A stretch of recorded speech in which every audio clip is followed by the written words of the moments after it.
Bienvenue à Parlons-en.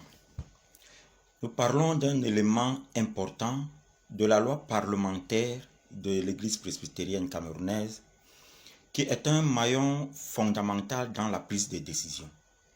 Il s'agit de la notion de la motion.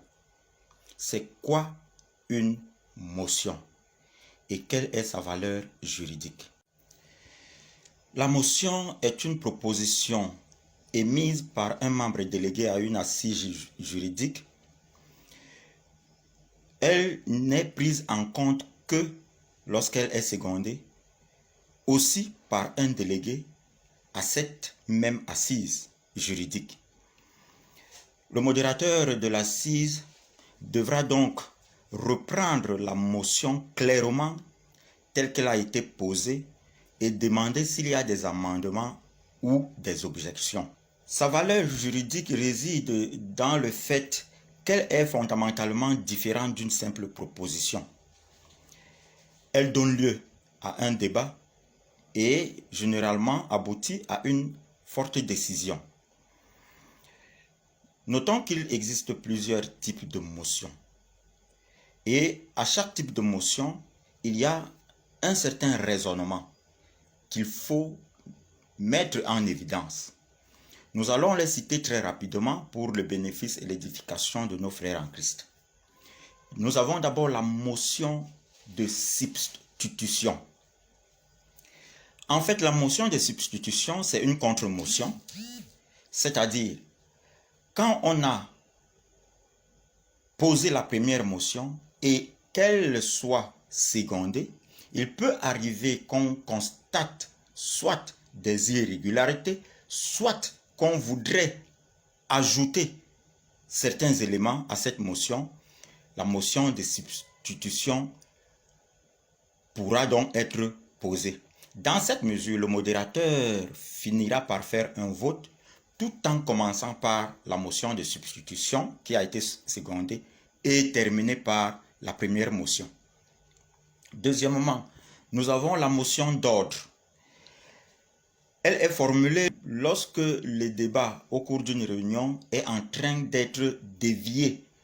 C'est-à-dire, le débat va vers un sujet qui ne concerne pas le sujet qui est à l'ordre du jour.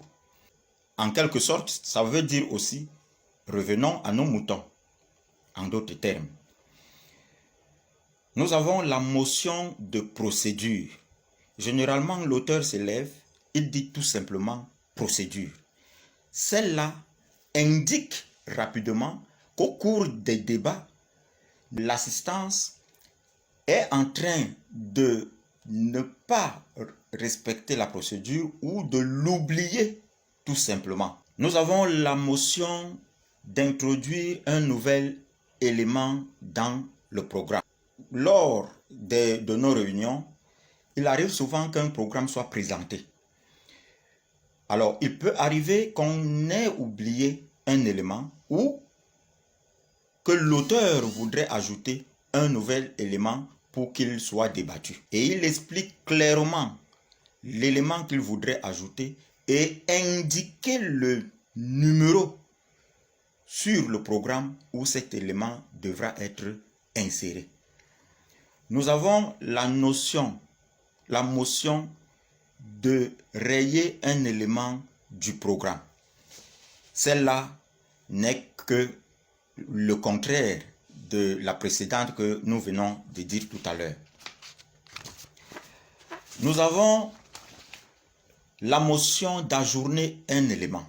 L'absence ou le manque de certains éléments lors de l'examen d'un problème peut aboutir à cette motion, c'est-à-dire ajourner le dossier aux fins de rechercher des éléments corroborants. La motion de séparation, elle est ordonnée quand le programme est à sa fin, quand l'assemblée est fatiguée ou le travail en communauté ordonné. La motion de reconsidération, elle est ordonnée lorsque l'assemblée constate les insuffisances et les irrégularités lors d'une décision prise. Ainsi, au cours d'une autre assise de même nature, le débat sera réouvert pour la prise d'une meilleure décision et dans le respect des textes de l'EPC. La motion de retrait de confiance.